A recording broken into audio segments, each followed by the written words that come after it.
Okay, so today I'm going to share some simple and effective practices for digital wellness. We're all in it right now. So I'm Annie Margaret, as my Zoom name says. I work at the University of Colorado Boulder in the Atlas Institute, which is a center for creative technology and design, radical innovation, etc. So this is the top image is where I live. The bottom image is where I used to work back when we would go to. Now I just work in this chair. And so I'm interested in the intersections of technology and mental health and addictive design, which I'll talk about more later. So if you haven't, I promise I'm not going to talk the whole time, just a few key terms. If you haven't heard of the attention economy, this is an important one. If something is free on the internet, like social media sites, etc., then you are the product, or more specifically, your attention is being traded and sold. And the thing about attention is once you spend it, you can never get it back. I love this quote from Edward Tufte about there are only two industries that call their customers users: illegal drugs and big tech companies. And so we also have the addictive design principles that underlie the foundation of the attention economy. So these are the same principles that are based on slot machines, casinos. We probably have a bunch of biologists here. So dopamine hijacking. These are all the techniques that want to keep your eyes on the site because that means dollars for the tech companies. So concepts like using red bubbles. Do you ever think about that? Why the bubbles are red instead of, say, blue or green? They're red because our eyes, they know from eye tracking studies, our eyes are drawn to warm colors. Pull to refresh. So here, I have my phone right here. This motion. If you think they don't have the technology to automatically refresh the information, they absolutely do, right? But you want to get that motor control response. Same with double tap to like. Right? Creating these motor integrated responses. And then the concept of variable reward, which is based on studies of getting rats to do cocaine, in which they will press a little lever as long as they're getting a variable amount of cocaine. So the same thing happens when we refresh to see how many likes or notifications we have. Okay, so those are the principles of addictive design.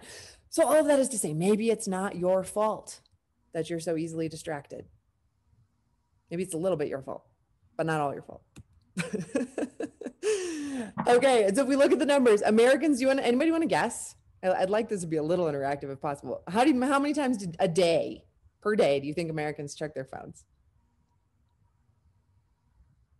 10, 15. You're so cute. 60. 96.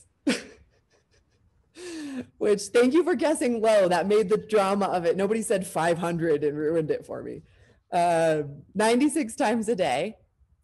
And this is from, I don't have the reference on the slide, but this is from the Pew Research Center, which is equivalent to every 10 minutes. And 66%, so this is a more recent study, 66% of Americans check their phones 160 times a day. Okay, so now we're going to pause for a second here. And if you're there, humans, everyone's turned their camera off, which I can't blame you for. But if you're really there, I'm going to stop share. And I want you to take a minute to just check your own screen time. So if you have an iPhone, you go into settings, screen time. If you have Android, I believe it's under something called digital well-being and parental controls, also in settings.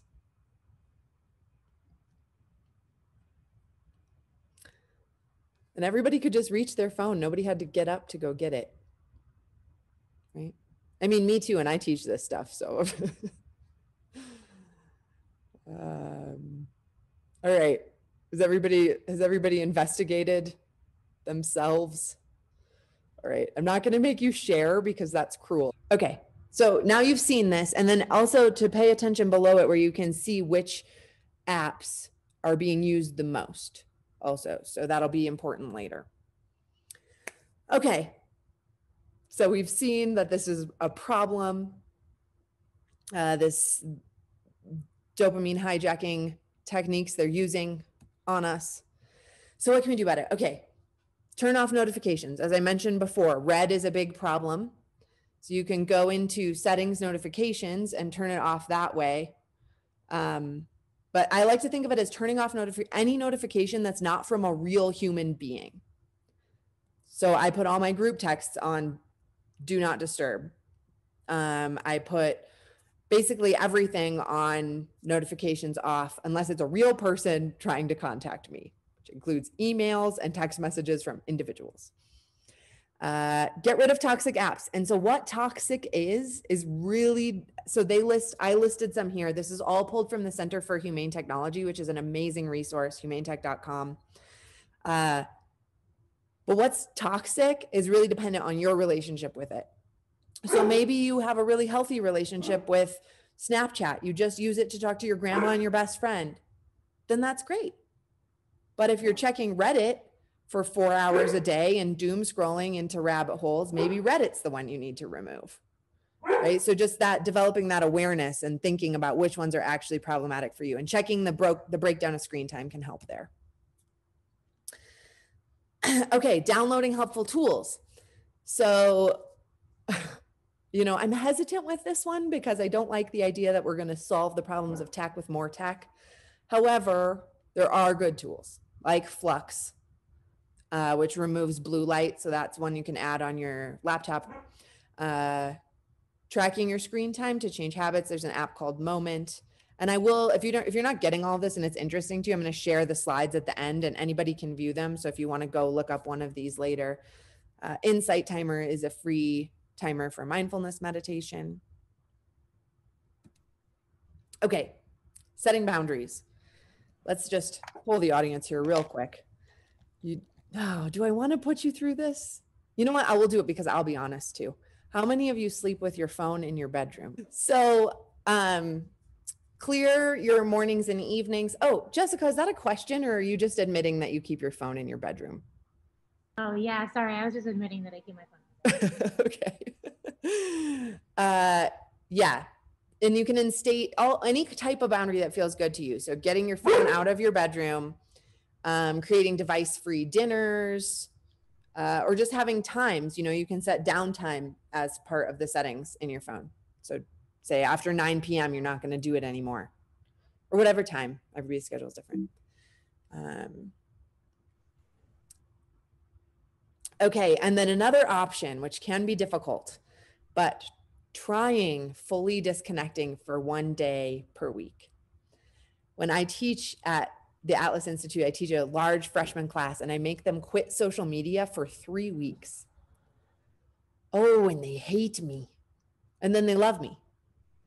So I recommend just trying it for 1 day, right? And you're not, and I even hate that it's called disconnecting. Disconnecting from what? Fully connect with yourself. Anyway, so that's another suggestion. And then this is one of my favorite quotes. This is, "The Attention Merchants is a history of the attention economy." And I love this quote. "As William James observed, we must reflect that when we reach the end of our days, our life experience will equal what we have paid attention to, whether by choice or default." And so I just put this here to emphasize why I'm imploring you to try these changes out and see if it helps. See how you feel. Okay. So that's the end of part 1. So now that we have fully transitioned our lives to Zoom, where all of the people we know and love are just tiny boxes, it's taking a toll on our nervous system. Screen time, there's a lot of studies showing that this leads to increased activation of the sympathetic nervous system, which is fight or flight, leads to chronic stress and a variety of other health issues. At the Atlas Institute, I teach a course called Neurohacking. And so I just want to define what I'm going to refer to these as hacks, which I mostly do to be trendy and fit in the technology institute where I live. But all I really mean is using intellectual or creative mechanisms to overcome limitations of systems to get a desired outcome.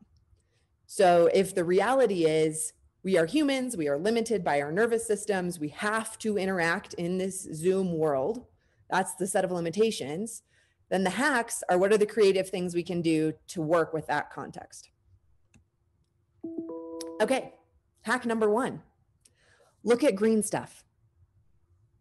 It activates your parasympathetic nervous system, which is rest and digest, a state of calm. So even viewing an image of green things. So they had people look at images on a screen. I recommend getting a desk plant.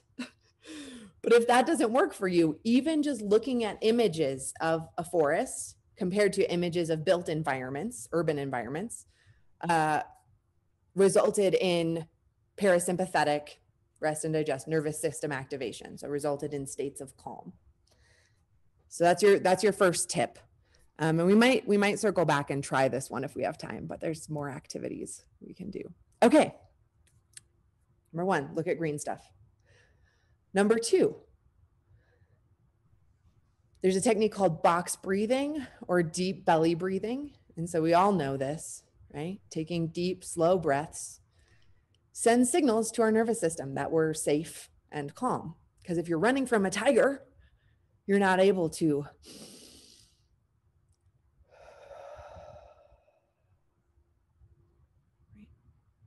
okay. And so box breathing refers to breathing in for 4, holding for 4, out for 4, and holding for 4. And so we're going to all try it together right now. It's pretty easy. And you start with 4 and you can move up from there. I think 4 is a nice place. There's sometimes if I have a cold, I can only do 3. So we'll just try it together. Everybody ready? Inhale. 1, 2, 3, 4. Hold at the top. 2, 3, 4. Out. 2, 3, 4. Hold. 2, 3, 4. One more round. In. 2, 3, 4. Hold. 2, 3, 4. Out. 2, 3, 4. Hold. 2, 3, 4. And so even just doing this for 1 minute is long enough to send those signals to your nervous system that you are in fact calm, despite what your inbox may suggest. And I find that this works well with an activity called Minute to Arrive, which can be done at the start of meetings. So I do it sometimes when I remember. We'll get to remembering later, but when you remember, you can do it right when a meeting is about to start. When you get the little email pop-up reminder or whatever it is, if you're a minute late, they can deal with it. You deserve that minute to breathe. Okay. So 1, look at green stuff. 2, deep breathing. 3, heart open. Literally, I don't mean it in the new age energetic way, like actually. So we spend all our time hunched over our computers. Evolutionarily, this is not normal. We did not evolve for this. So what I'd like you to do now, everybody, because I know you have your phones from checking your screen time. So pick up your phone, hold it and look at it. Preferably don't do anything, just look at it. Whatever direction your head is, just go the other way. So for me, that's up and to the right. It could be different for, however you hold your phone, but right. So if your screen time on your phone was 3 hours, in theory, you should be spending 3 hours looking the other way. Probably don't have time for that. So the better idea is to bring the screen time down, but there's options there. Okay, so that's part of it. So I said on the slide up and to the right, but I really just mean the opposite orientation of your phone. Okay, And then this is another great one. If you have calls, as many of us do, or classes or whatever your events are back to back, between calls, you can take 30 to 60 seconds. Again, all of these are just a minute, really. 30 to 60 seconds of displaying your vital organs, because what we're doing when we're hunching, demoing hunching, you're covering up all of your vital organs, which again is signaling to your nervous system that this must not be a safe environment, or why would I be protecting my heart and my throat and my guts? And so this, I know it sounds ridiculous, but just like, here, I'm gonna stop slides again. You're gonna just neck up and arms back. You can stay in your chair, or you can lay on the ground, whichever. Feels kind of scary. That's okay.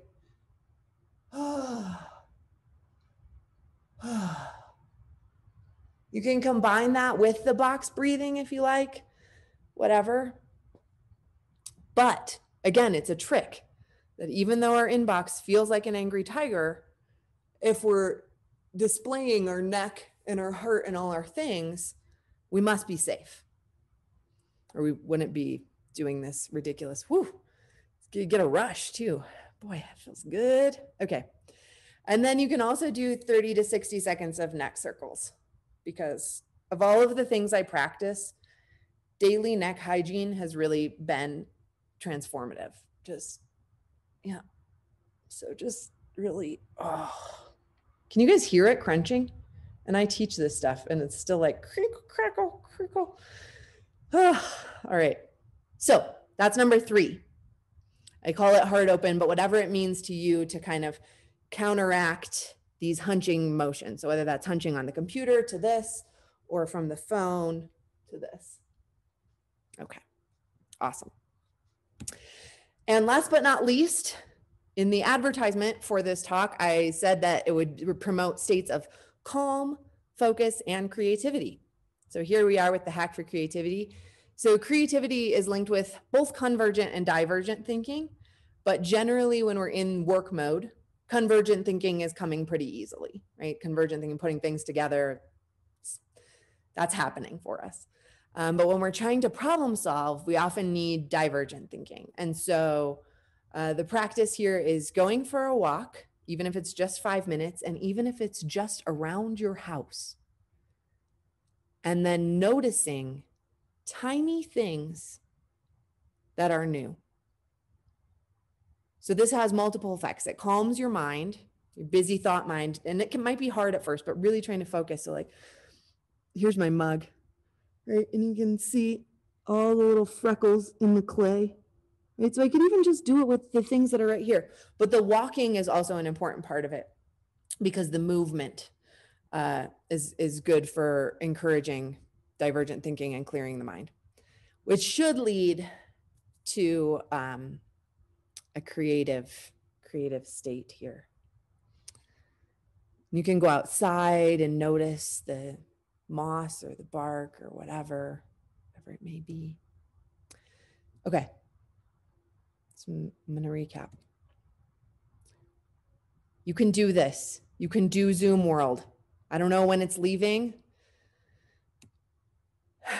Turn off your notifications.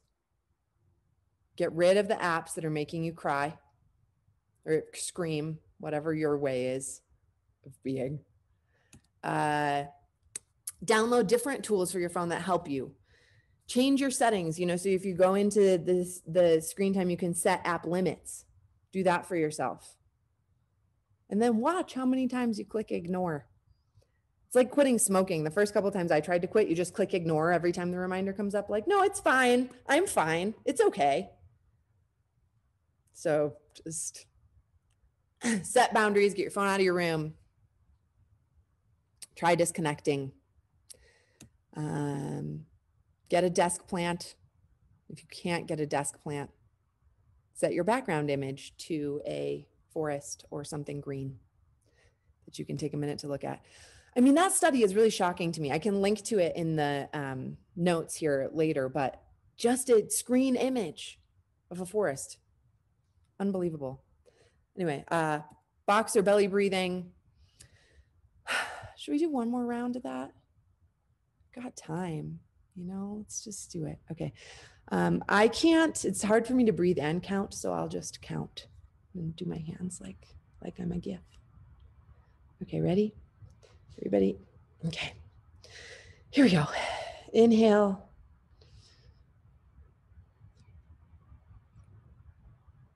Out. 2, 3, 4. Whoops, I forgot the hold. Inhale. 2, 3, 4. Hold. 2, 3, 4. Out. 2, 3, 4. Hold. 2, 3, 4. In. 2, 3, 4. Hold. 2, 3, 4. Out. 2, 3, 4. Hold. 2, 3, 4. All right. Very good. Okay. And then we have the displaying the vital organs trick. Tiny noticing for creative thinking. You're stuck on some problem. Just go outside. Take 10 minutes. Go outside. Notice all the tiny things you can. And then see how your brain feels after that. Even if you don't have a creative breakthrough, at least you might be less frustrated. Okay, and then this is the last little piece here.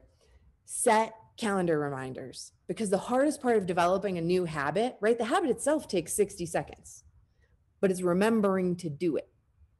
So when you set a reminder for a meeting or set a meeting on your calendar, have the reminder that goes off 5 minutes before, say, minute to arrive, or box breathing, or